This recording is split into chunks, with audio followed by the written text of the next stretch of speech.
여러분 혹시 웨이터의 법칙이라는 이 테스트를 들어보신 적이 있으십니까?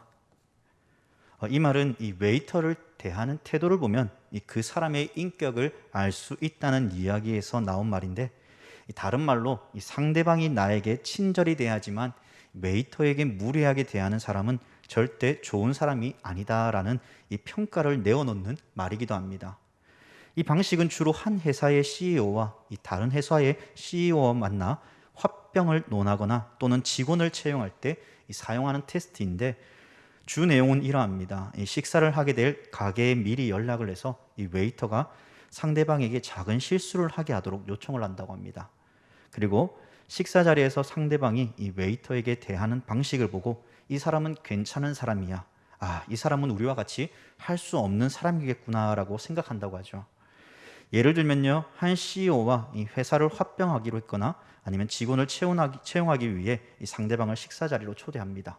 그리고 웨이터는 준비된 대로 실수인 척 이 상대방에게 유리컵에 든 물을 쏟게 합니다. 그런 다음 상대방이 어떻게 행동한다는지를 보게 된다는 것이죠. 만약 상대방이 웨이터에게 핀잔을 주거나 욕을 한다면 그 사람과의 거래 또는 채용은 멀어지게 됩니다. 반대로 핀잔을 주거나 욕을 하지 않고 오히려 너스레를 떨며 상대방을 안심시키는 사람에게는, 배려하는 사람에게는 좋은 평가를 주어 CEO와 합병할 때 좋은 점수를 주고, 또 회사에 채용할 때 그 사람이 정말 좋은 사람이구나라고 생각하며 그 사람을 채용한다고 합니다. 이 테스트에서 어떤 사람은 오늘 아침 내가 바빠서 샤워를 못했는데 어떻게 그걸 알고 나에게 기회를 주느냐라고 너스레를 떨며 이 웨이터가 긴장하지 않게 위로했다는 사람도 있다고 합니다. 이처럼 상대방이 직원을 대하는 태도와 이 위트 넘치는 말로 이 웨이터에게 핀잔을 주기보다 괜찮다면 너스레를 떠는 모습이 함께 일하기로 결정하게 될 만큼 그 사람은 우리와 함께 할 수 있는 좋은 사람이구나라는 그런 기회를 얻게 된다는 것이죠.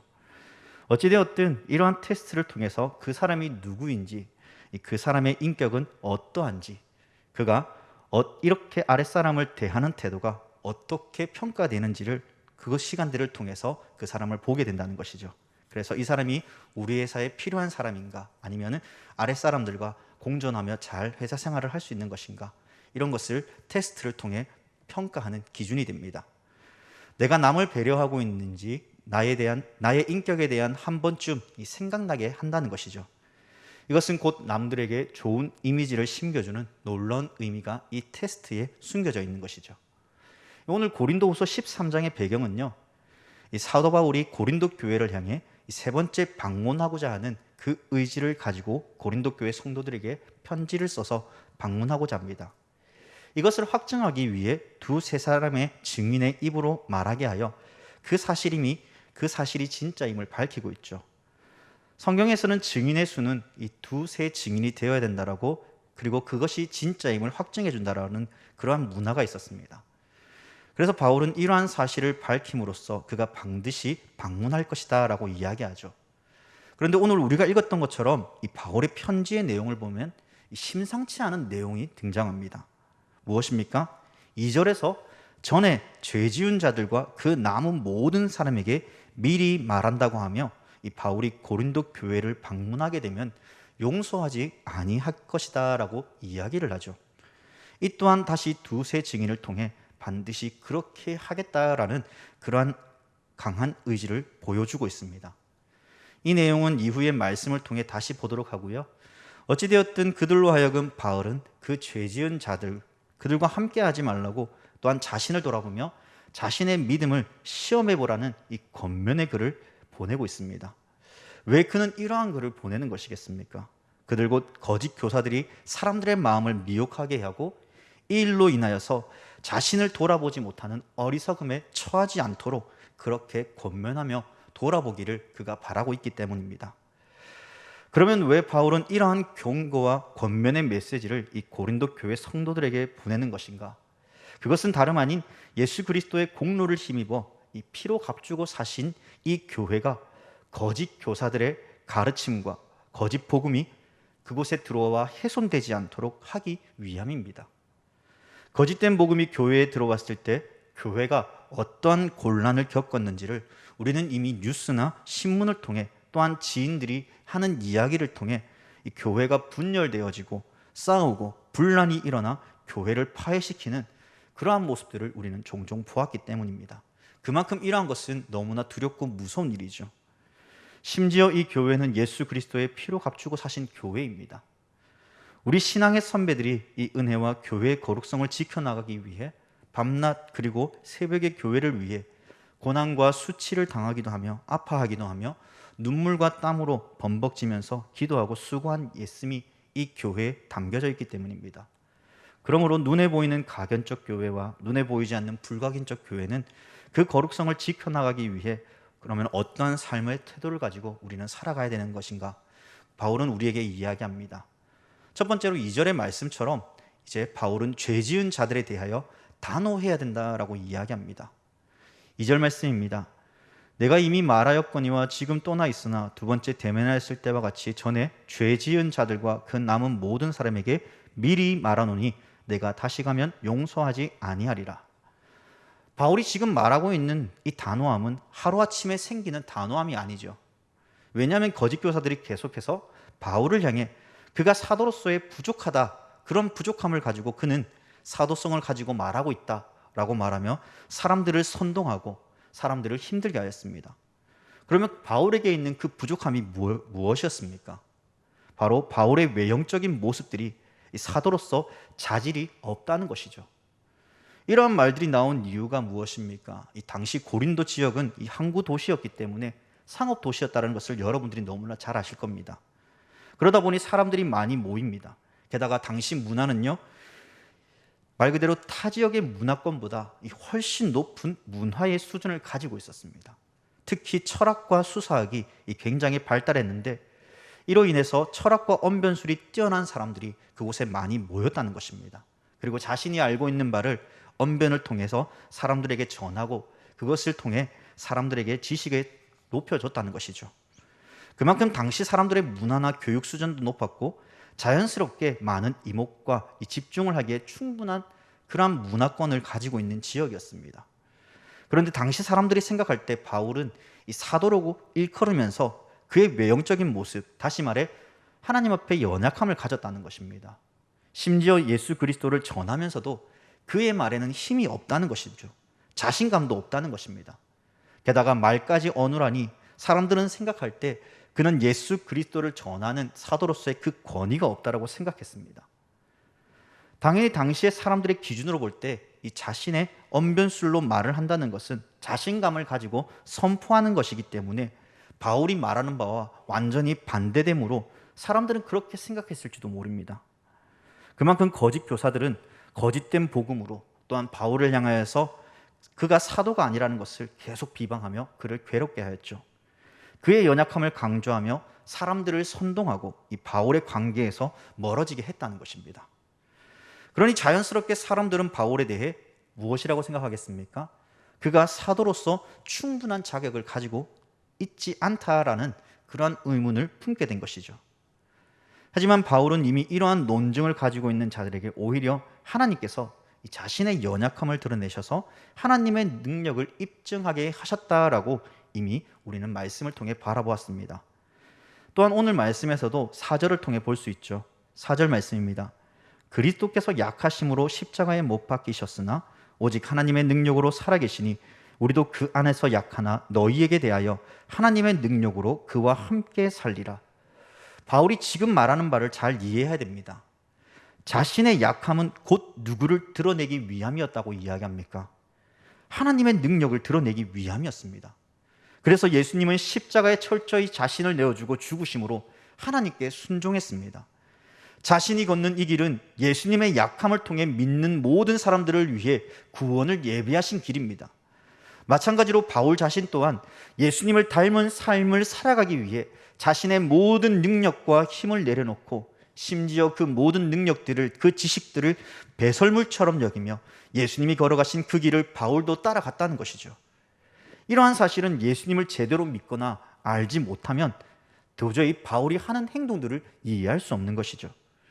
그러므로 바울은 예수님의 사도로서 예수님 자신 스스로가 철저하게 종으로 자신을 낮추며 사람을 섬기며 살아가셨던 것처럼 나 또한 그러한 삶을 선택하며 걸어가고 있다는 것입니다. 이것은 이미 고린도후서 10장에서 논의된 바가 있는 내용들입니다. 자신의 섬김을 통해 예수님의 영광만 드러나기를 바라였던 것이죠. 그렇게 바울은 아직도 자신의 사역을 이해하지 못하는 거짓 교사들과 마음을 같이 함께하고 있는 성도들에게 경고하는 것입니다. 이러한 경고는 그냥 말로서만 그치는 것이 아닙니다. 1절 말씀 다시 한번 읽어볼까요? 시작. 내가 이제 세 번째 너희에게 가리니 두세 증인으로 입으로 말마다 확정하리라. 여러분, 이제 말로만 하지 않고 이제는 행동으로 보여주겠다라고 바울은 말하고 있는 것입니다. 무엇 때문입니까? 이 잘못된 문제를 바로잡아 거룩한 공교회를 무너뜨리지 않도록 하겠다는 굳건한 의지입니다. 바울은 두세 증인에 대해 언급함으로써 이 신명기 19장 15절의 말씀을 인용하고 있습니다. 제가 이 말씀을 읽어드리겠습니다. 신명기 19장 15절 말씀입니다. 사람의 모든 악에 관하여 또한 모든 죄에 관하여는 한 증인으로만 정할 것이 아니요 두 증인의 입으로 나오는 세 증인의 입으로 그 사건을 확정할 것이며. 여러분, 신명기 19장은요 이 도피성 제도와 관련된 이야기이죠. 이 도피성은 여러분들도 잘 아시는 내용입니다. 부지 중에 실수로 사람을 죽인 경우 도피성에 들어가 생명을 보존하게 하기 위한 제도였습니다. 대제사장이 죽은 후에야 비로소 자기 땅으로 돌아올 수 있는 그 제도가 세워졌죠. 이는 곧 과거의 원한이 모두 해결되었다는 것을 의미합니다. 그럼 왜 사도 바울은 이 신명기 19장의 내용을 인용했을까요? 바로 두세 사람의 증인입니다. 도피성과 관련하여 두세 사람의 증인이 그 사람의 범죄에 관해 본 자가 없다면 그 사람을 결코 처벌할 수 없다는 것입니다. 다시 말해 확증 없이 이 사람을 살인자라고 처벌하는 것은 하나님의 공의와 상반되는 결과이므로 이러한 증인이 반드시 있어야 된다고 이야기합니다. 마찬가지로 사도 바울은 지금까지 자신을 변호하며 설명했지만 이 듣지 않는 저들을 더 이상 그냥 내버려 둘 수 없었던 것이죠. 왜냐하면 거짓 교사들이 사도적 권위를 완전히 무시하며 복음의 은혜를 흔들리게 하였기 때문입니다. 그러므로 이제는 그렇게 하지 않겠다라는 그러한 단호한 의미를, 그 결단을 보여주고 있는 것입니다. 무엇을 통해서요? 두세 사람이 증인이 되어 문제를 바로 잡겠다는 것입니다. 결국 이러한 일들은 그들이 회개하기를 바라고 다시금 하나님의 교회 안으로 들어와 믿음 안에서 바르게 살아가기를 소망하는 그 바울의 마음이 그에게 표현되어 있는 것입니다. 그들이 회개하기를 바라는 마음에서 교회는 단순히 죄를 지었으니 넌 죄인이야 라는 그 차원을 넘어 회개하며 돌이키기까지 그를 권면하고 또한 가르쳐야 될 것을 바울을 통해 우리에게 말씀해 주고 있다는 것입니다. 그리고 자신의 강함을 드러내는 것이 아닌 오직 여호와 하나님의 능력을 드러내야 되는 그 성도의 삶이 교회 가운데 나타내져야 된다라고 바울은 우리에게 말씀해 주고 있습니다. 두 번째로 우리는요, 이 믿음에 대하여 우리 자신을 시험하고 확증해야 됩니다. 이 말씀이 무슨 말씀인지 좀 의아할 것입니다. 믿음에 대해 자신을 시험하라니. 나는 이미 예수 그리스도로 말미암아 구원받은 백성인데 무슨 믿음에 대해서 시험하라고 이야기하는 것이지? 라고 우리는 의문을 품을 수 있을 것입니다. 우리 한번 5절 말씀을 다 같이 한번 읽어볼까요? 시작. 너희는 믿음 안에 있는가? 너희 자신을 시험하고 너희 자신을 확증하라. 예수 그리스도께서 너희 안에 계신 줄을 너희가 스스로 알지 못하느냐? 그렇지 않으면 너희는 버림받은 죄니라. 이 말씀을 보면요, 처음에 이해가 되지 않습니다. 왜냐하면 사도 바울이 갑자기 고린도 교회 성도들에게 믿음이 있는가를 시험해 보라고 하니 말이죠. 잘못 들으면 굉장히 기분이 나쁠 수 있는 말일 것입니다. 하지만 바울이 이러한 말을 하게 된 계기가 있습니다. 다름 아닌 고린도 교회는 이 바울이 복음을 전하여 세운 교회이죠. 뿐만 아니라 그 교회에서 하나님의 말씀을 가르쳤고 그들을 양육하며 자라게 하였습니다. 다시 말해 고린도 교회의 설립자이자 목회자인 바울을 향해 의심하는 것은 있을 수 없는 일입니다. 물론 사람의 마음은 변하기 때문에 100% 장담은 못하지만 그러나 그렇게까지 바울을 적대하지 않을 것입니다. 특히 자신들을 말씀 가운데 성장하게 하며 자라게 한 바울을 향해 시험한다는 것은 자기 자신들의 신앙의 상태가 온전하지 못하는 것을 보여주고 있는 것입니다. 그러므로 바울은 말합니다. 자기 자신을 시험해 보라고 말이죠. 만약 그들이 복음을 듣고 변화되어지고 믿음 안에서 성장하였다면 결코 죄와 벗하며 살아가지 않을 것이기 때문입니다.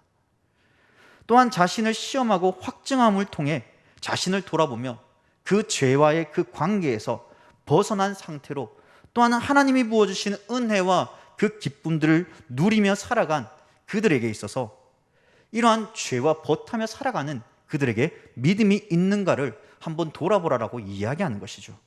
자기 자신을 분별하라는 것입니다. 자기 자신들의 신앙의 상태를 스스로 점검하고 돌아보라는 것입니다. 왜이죠? 그들이 복음 안에서 그리스도인으로서 변화되어졌기 때문입니다. 이전과 다른 삶을 그들이 먼저 체험했습니다. 그런 그들이 외적으로 이 거짓 교사들의 말에 휘둘려 이 바울을 시험한 것이 얼마나 어리석은가를 돌아보라는 것입니다. 고린도후서 5장 17절에 이렇게 말씀합니다.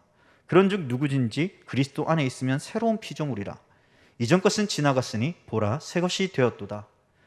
예수 그리스도를 통해 우리는 이전의 죄와 허물로 죽은 자였던 우리 모두가 그 보혈의 은혜로 말미암아 새로워졌습니다. 하나님 나라의 친백성이 되는 무한한 은혜를 우리는 허락받았습니다. 이러한 은혜를 아는 자와 받은 자녀들은 그 과거의 삶에서 벗어나기 위해 몸부림칩니다. 바울이 말한 것처럼 자신을 시험하고 확증해 가야 되는 것입니다. 여기서 확증하라라는 이 해당하는 이 원문의 뜻을 보면요, 시험하여 인정하다라는 뜻을 가지고 있습니다. 이 말을 쉽게 풀면 이 재련소에서 금의 불순물을 제거하여서 순수한 것만 골라내어 선택한다는 의미를 가지는 것이죠.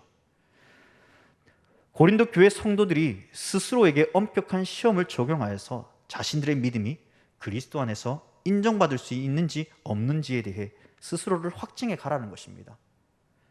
그렇기에 바울은 5절에서 예수 그리스도께서 너희 안에 계신 줄 너희가 스스로 알지 못하느냐라고 반문하는 것이죠. 만약 그들이 이 사실을 안다면 지금 바울의 약함과 그 강함을 그들이 이해할 수 있기 때문입니다. 누구 안에 있을 때요? 예수 그리스도 안에 있을 때 말이죠. 예수 그리스도 안에 있을 때 바울은 이러한 엄중한 경고를 통해 그리스도 안에서 버리운 자가 되지 않도록 하라는 것입니다. 사랑하는 여러분, 우리는요 예수 그리스도를 통해 구원함을 받은 자녀들입니다. 또한 그 은혜와 사랑을 아는 자들이죠. 이전의 삶을 버린 자들입니다. 그렇다면 우리는 그리스도인으로서 한 사람을 바라볼 때에 왜 그가 그렇게 행동하는지에 대해서 볼 때 우리는 믿음의 눈으로 바라볼 수 있는 그러한 믿음이 우리 가운데 필요합니다.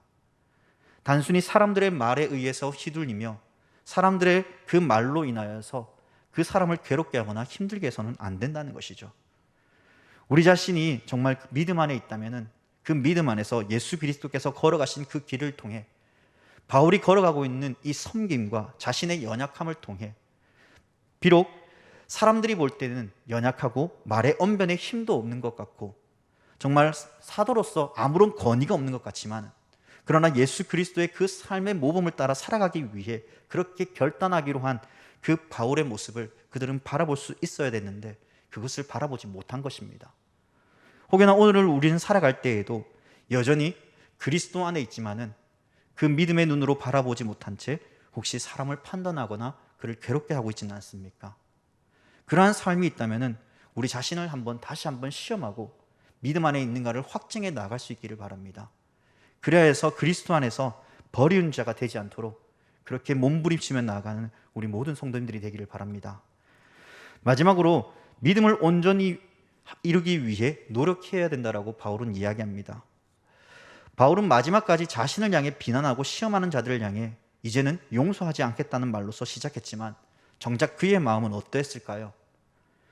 오히려 이러한 어조를 통해 자신들을 향해 거짓말하는 자들로부터 다시 믿음의 자리로 온전히 이루어 나아가도록 하기 위한 사랑의 권면입니다. 그것을 어떻게 할 수 있습니까? 7절 말씀입니다. 우리가 하나님께서 너희로 악을 조금도 행하지 않게 하시기를 구하노니 이는 우리가 옳은 자임을 나타내고자 함이 아니라 오직 우리는 버림받은 자 같을지라도 너희는 선을 행하게 하고자 함이라. 강한 어조로 이야기하지만 사도 바울은 그의 마음에 잘못된 길을 걷고 있는 그러한 사람들이 다시 믿음 안에서 온전히 자라기를 바라고 있습니다. 그들의 마음을 돌이키기를 강구하고 있다는 것입니다. 고린도 교회 성도들을 위해 기도하는 바울의 모습을 우리는 보게 되죠. 무엇을 위해서입니까? 악을 행하지 아니하도록, 악에서 떠난 자가 되어 하나님의 말씀 안에 믿음으로 온전히 자라가도록 하기 위해서 말이죠. 9절 말씀입니다. 우리가 약할 때 너희가 강한 것을 기뻐하고 또 이것을 위하여 구하니 곧 너희가 온전하게 되는 것이라. 바울이 고린도 교회를 위해 사역한 이 1년의 이상의 시간 동안 자신의 모든 열정과 마음을 쏟아냈습니다. 이러한 열정은 그들이 하나님의 말씀 안에서 믿음으로 온전히 자라가기를 바라였던 것이었죠. 그렇게 바울은 그들을 위해 기도하며 가르치는 일에 힘썼습니다. 고린도 교회 안에서 몇몇이 바울을 향해 그가 사도로서 자질이 있는지 없는지에 대해서도 비판하였을지라도 바울은 그들을 위해 권면하며 기도합니다. 이것은 마치 부모가 자녀들을 위해 자신의 시간과 물질을 투자하고 사랑을 쏟아내주는데 주저하지 않는 그 부모의 모습처럼 바울 또한 영적인 자녀들에게 그들을 사랑으로 섬기며 그들을 위해 기도합니다. 하지만 돌아온 것은 비난의 화살뿐이었을지라도 바울은 말합니다. 그들을 사랑하는 것을 포기하지 않기를 말이죠. 왜냐하면 그들이 믿음 안에서 온전히 자라가기를 바울은 바라고 있기 때문입니다. 우리도 교회 안에서 신앙생활을 하면서 누구나 공감 가는 것 중 한 가지가 말씀을 통해 믿음으로 자라가고 온전히 세워져서 하나님의 나라의 백성다움의 삶, 예수 그리스도의 모습을 닮아가는 인격적인 그리스도인이 되는 것을 우리는 기대하며 신앙생활을 합니다. 또 이를 위해 우리가 모여 함께 말씀을 듣고 나누며 교제하죠. 그렇게 살아감으로써 하나님의 나라의 삶이 어떠한가를 이 땅 가운데 선포하며 드러내는 삶을 위해 우리는 오늘 하루도 몸부림치며 살아갑니다. 하지만 교회 안의 거짓된 가르침과 세상의 학문과 그 지식이 우리로 판단하게 하며 무엇이 옳고 그른지에 대해 자꾸 분별하게 하며 생각하게 합니다. 거짓된 교리와 가르침이 교회 안에 들어와 하나님의 말씀에 대해 의심하게 하고 그들의 선동과 거짓말로 이 목회자의 자질에 대해 평가하기 시작합니다. 고린도 교회는 이러한 문제 속에 바울은 외칩니다. 그들이 다시 말씀 안에 들어와 믿음 안에 바르게 서가는 것입니다. 이러한 고군분투 속에서 바울은 그들이 찌르는 의심의 가시를 받아들이며 그가 비록 상처받을지언정 성도들은 온전하게 되기를 소망하고 있다는 사실입니다. 바울은 거짓 교사들로 인해 고린도 교회 내부의 분열이 교회의 하나됨을 파괴한다는 사실을 알았죠. 이를 고린도전서 1장 11절과 13절 말씀을 통해 이미 다툼과 분열로 얼룩져 있는 그 고린도 교회를 소개한 바가 있습니다. 비록 이러한 상황 가운데 있지만 교회 안의 하나됨과 말씀의 일치성을 이루어 연합하기를 바란 바울의 마음에서 우리는 교훈을 받아야 됩니다. 그것은 다름 아닌 교회 안에 우리 스스로 우리 자신의 믿음을 시험하고 내가 하나님 앞에 어떠한 삶을 살아가고 있는지를 고민하고 성찰하며 확정해 가야 된다는 사실을 말이죠. 말씀을 정리하겠습니다. 여러분, 가치가 있는 보석일수록 모조품이 많다고 합니다. 왜냐하면 그 가치와 품격을 이 진짜를 가질 수 없기에 모조품으로라도 그 가치를 가지고 싶어하는 심리 때문이라고 하죠. 믿음도 그러하다고 생각합니다. 믿음은 우리에게 영원한 생명의 길로 우리를 안내합니다. 하지만 그 믿음을 빼앗고자 하는 세력들도 반드시 있는 법입니다. 내가 바른 믿음을 소유하지 못해야 이 구원의 은혜로부터 멀어지도록 하며 이 악한 길을 선택하게 하여 멸망의 길로 나아가고자 하기 때문입니다. 그러므로 우리는 구원의 확신과 믿음을 가지고 살아가는 것은 우리에게 있어서 매우 중요한 일입니다. 동시에 그 믿음을 매일 점검하는 것 또한 너무나 중요한 사실입니다. 변하지 않는 진리의 말씀 앞에서 내가 세상을 따르지 않고 주 예수 그리스도 안에 있는 존재임을 날마다 점검하며 거짓에 넘어지지 않고 바른 믿음을 가지고 구원받은 백성으로서의 그 온전한 그 믿음을 살아내는 우리 모든 성도님들이 되기를 주님의 이름으로 다시 한번 간절히 부탁드립니다. 기도하겠습니다.